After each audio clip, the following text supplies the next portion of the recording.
Alors, nous allons faire le déballage de ce nouveau boîtier. C'est le Gemini T45 de chez Beelink, équipé donc d'un processeur Intel. Alors, nous allons d'abord ouvrir. Essayer de ne pas abîmer la boîte.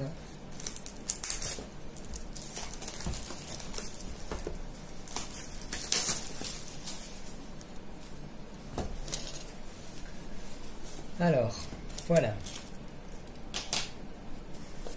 Donc, il s'agit... j'espère que vous y voyez bien, parce que c'est pas toujours le cas sur mes vidéos. Alors, j'essaye de faire au mieux. Donc, c'est un boîtier équipé d'un processeur Pentium. C'est le milieu de gamme de chez Intel. On n'est pas sur le bas de gamme qui est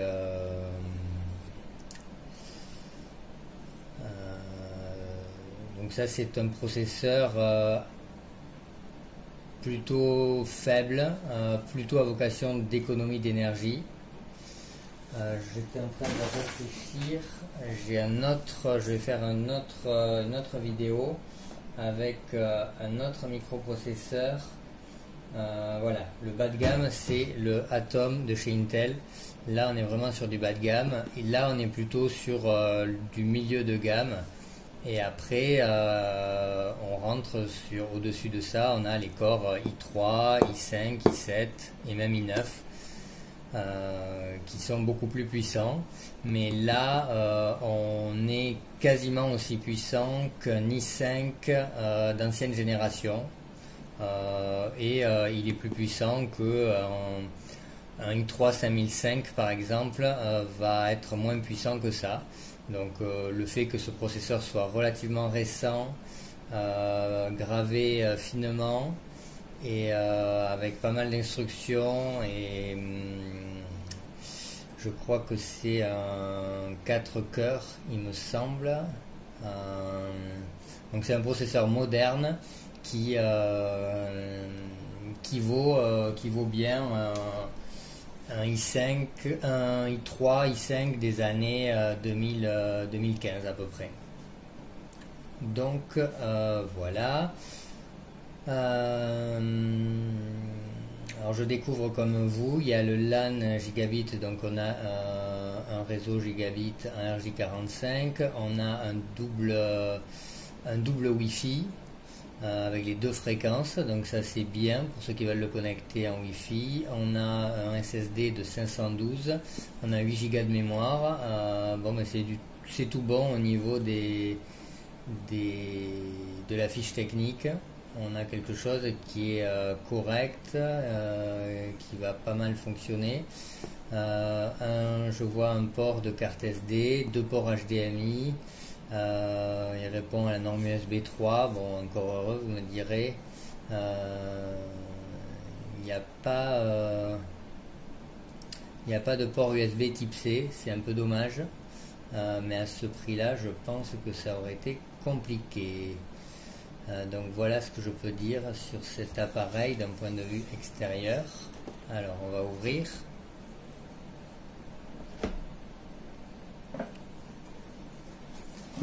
Hop. Alors,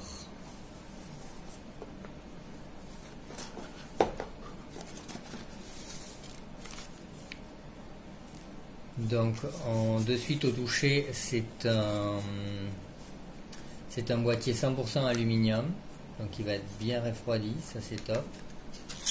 On est sur un produit qui est qualitatif au niveau de la finition. On est sur quelque chose de pas mal du tout. Donc on retrouve les deux ports USB 3, un lecteur de carte SD, un bouton power, l'alimentation, deux sorties HDMI, le réseau, le port casque et deux autres ports USB, et c'est tout. Voilà, donc on a un boîtier discret, simple, Donc on est dans le simple et efficace. On va voir ce que ça donne par la suite quand on va brancher tout ça. Donc là on a des patins antidérapants. Je verrai ensuite si je pense que c'est du passif, donc ça peut faire office de silent block aussi s'il y avait un petit ventilateur, mais je pense pas que ce soit le cas.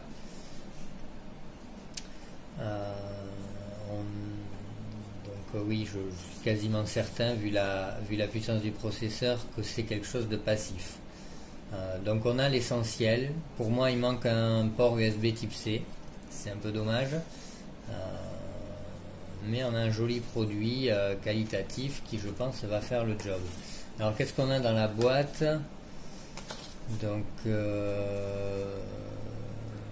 un email pour demander de l'aide si on n'y arrive pas, installation, activation, installation Linux. Voilà, alors je sais même pas si Windows est fourni avec ou pas, je vous dirai ça par la suite. Donc on a un manuel qui est en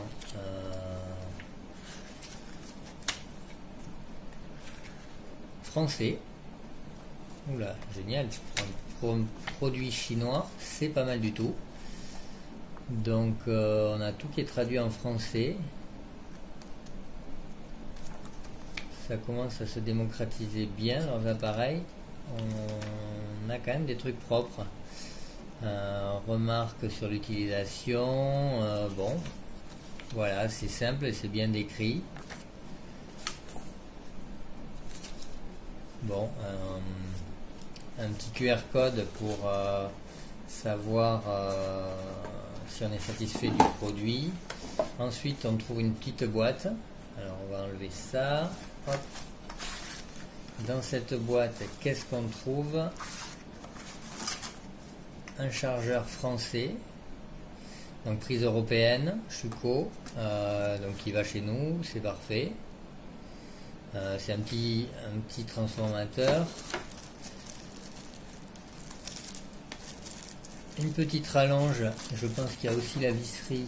Oui, il y a la visserie pour pouvoir le fixer directement à un écran. Donc ça c'est top. Le câble HDMI et un autre câble HDMI. Donc il y a deux câbles HDMI, un tout petit et un grand. Pourquoi? J'en sais rien. Voilà tout ce qu'on a dans le boîtier. Ceci, donc c'est complet, c'est bien présenté, c'est propre, c'est un joli produit.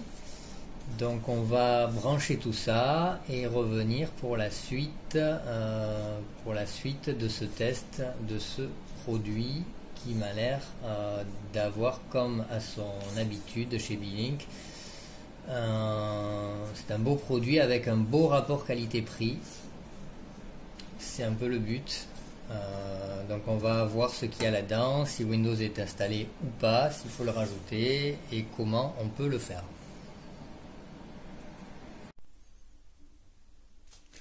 Alors, nous avons branché cet appareil. Donc, bonne nouvelle, il dispose d'une version de Windows qui est préinstallée, légale, avec tout ce qui va bien. Donc, on va voir ça de suite. Alors, j'ai fait toutes les mises à jour qui se sont très bien passées. L'appareil n'a pas chauffé du tout. Il est plutôt bien refroidi. Alors, donc c'est bien le Gemini T45, l'appellation de chez Beelink. Il est équipé d'un processeur Pentium, le J4205, qui a une fréquence nominale de 1 Go 5, donc qui offre un excellent rapport consommation-performance. 8 Go de RAM, ce qui est très bien pour ce type d'appareil. Voilà, globalement les informations. Super avantage, on est en présence de la version professionnelle de Windows et pas la version famille. Donc a été préinstallé dessus la version pro qui dispose de quelques éléments supplémentaires par rapport à la version famille, notamment en termes de réseau. Pour le commun des mortels qui utilisent basiquement l'appareil, vous ne verrez pas la différence, mais pour une utilisation plus poussée, on y voit quelques différences. C'est toujours mieux d'avoir la version pro dans tous les cas. Donc voilà comment ça se présente, comme tout Windows classique. J'ai fait un test de performance que je vais vous afficher de suite. Alors voilà, le disque dur a de très très belles performances, vu qu'il est capable de lire à 522 mégabits et écrire à 472, ce qui est très très bien pour ce type d'appareil. Donc c'est un bon SSD qui est installé là-dessus avec de bons transferts.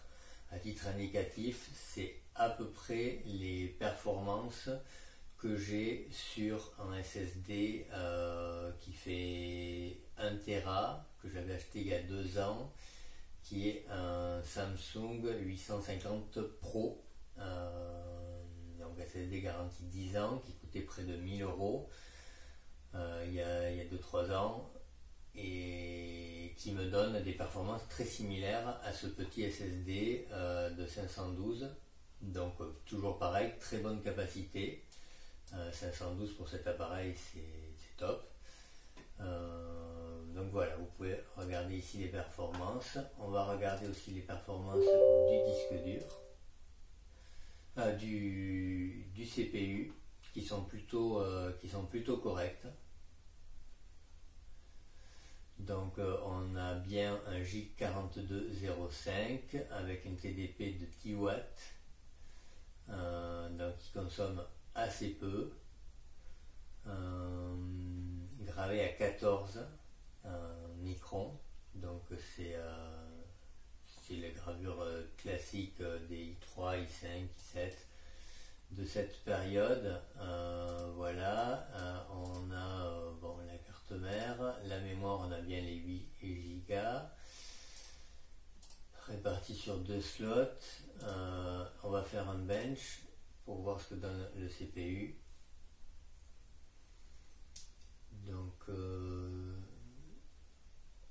CPU a tendance un petit peu, quand on le sollicite trop, à s'effondrer. Il commence à 700, il arrive à 500. C'est des performances tout à fait correctes, qui sont celles d'un i3 d'il y a 4-5 ans. Donc ça marche plutôt pas mal. C'est tout à fait correct pour de la bureautique, en tout cas, de la lecture de vidéos, on va éviter des tâches poussées comme de la retouche photo ou des choses comme ça, c'est pas sa vocation, mais pour tout ce qui est utilisation standard, ça va très très bien. Pareil, il fonctionne très bien. On va le redémarrer pour que vous voyez la vitesse de démarrage de l'appareil, qui est donc équipé d'un SSD, 8 Go de RAM. Voilà, je vous laisse regarder le temps qu'il va mettre à redémarrer. Je tiens à préciser qu'il a aussi une prise RJ45 gigabits. Donc là, il est branché en Wi-Fi, il est connecté en Wi-Fi, pardon. Donc au niveau capacité, c'est pas aussi bien que de le connecter en RJ45 gigabits, ce qui le ralentit un peu. Donc voilà, vous avez vu, il démarre il y a plus rapide évidemment, mais il démarre assez correctement. Donc on va lancer quelques applications. Là, il n'a peut-être pas tout à fait fini voilà, donc VLC est lancé. On va essayer de lancer LibreOffice pour voir le temps que ça met à se lancer.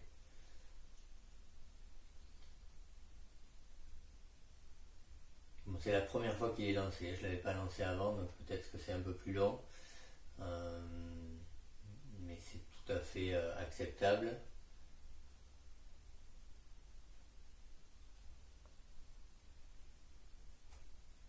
Bon, je vais quand même faire le test de le lancer 2 fois, parce que je trouve que là, c'est un petit peu long à lancer. Je pense que c'est dû au fait que c'est la première fois. Voilà, donc là, LibreOffice est lancé. Donc on va refaire le test une fois fermé. Tac, on relance. Voyons ce que ça donne. Ok, bon, c'était parce que c'était la première fois. Vous voyez que là, je le lance. C'est pas instantané, mais quasiment. Ça va très vite. Je veux lancer un document sur Writer. Comment ça fonctionne? Est-ce qu'il va me lancer? Voilà, alors pareil, Writer, c'est la première fois qu'il a été lancé. Donc on va refaire le test. La première fois que je le lance, qu'est-ce que ça donne? Est-ce que ça va être plus rapide? Effectivement, c'est un peu mieux. Donc voilà, vous avez, il est tout à fait réactif, ça fonctionne très bien. Hop. Donc LibreOffice fonctionne très bien. Donc un client mail, le bien connu Thunderbird, qui se lance assez bien aussi. Voilà, on va le réduire. On va lancer Firefox pour voir ce que ça donne, sachant que j'ai pas fermé Thunderbird. On va le fermer. Tac, bienvenue à Firefox. On va essayer de lancer. Tac, je rappelle encore une fois que je suis en Wi-Fi, donc ça ralentit considérablement les choses. Bon ben voilà, ça fonctionne bien. Hein. Fermé. On a tout essayé, oui. On va essayer une application télé pour voir ce que ça donne.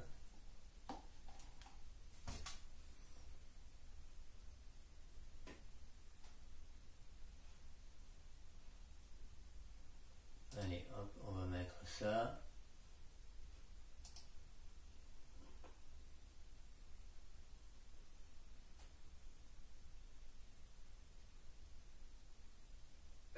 Vous étiez un petit garçon comment avec votre soeur, tout ça, Voilà, quand j'étais bon. plus jeune? Ah, moi j'ai été vraiment fonctionne le petit très dernier bien. parce que mes sœurs.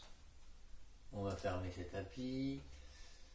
Ok, alors il faut savoir que vous avez accès au Play Store Microsoft complètement avec la possibilité de télécharger et d'installer toutes les applications du Play Store. Il est fourni avec toutes les applications de base que l'on peut trouver. On va essayer Edge pour voir le temps de lancement. Si c'est alors voilà.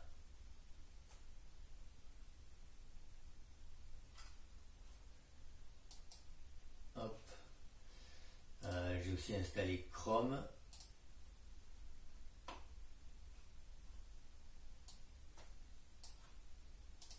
On va essayer de voir comment il fonctionne.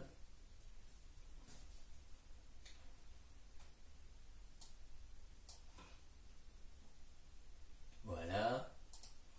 Hop. Donc on a également Skype, etc. Bon, c'est le package standard, la calculatrice. Voilà, hop. Le package standard que fournit Windows. Dans les paramètres, on a tout ce qu'il y a de plus classique.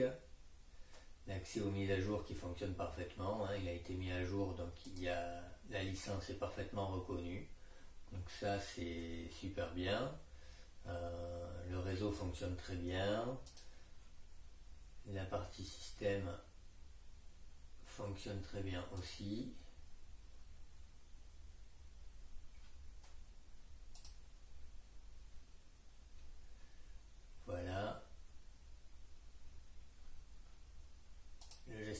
périphérique. C'est la première fois que je l'ouvre. Oui, il n'y a pas de conflit ni quoi que ce soit. Tout est parfaitement reconnu. Pas de souci de ce côté-là. Ok. On va essayer de voir du côté du BIOS si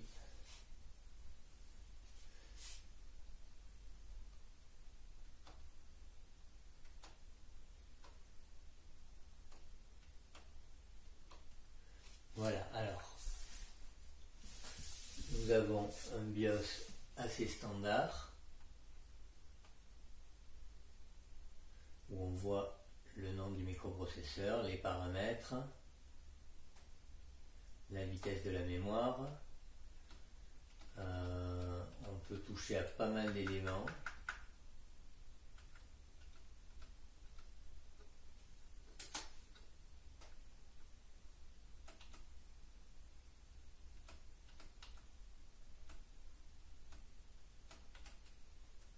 Bon, là j'ai tout laissé par défaut. Donc c'est pour vous montrer les différentes possibilités. Donc là, on peut attribuer la mémoire partagée que l'on donne à la carte graphique, gérer les SSD,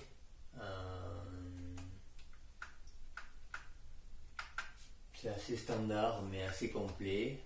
La partie sécurité pour entrer dans le BIOS, le démarrage, les disques de démarrage. Hop, on ne va pas sauvegarder.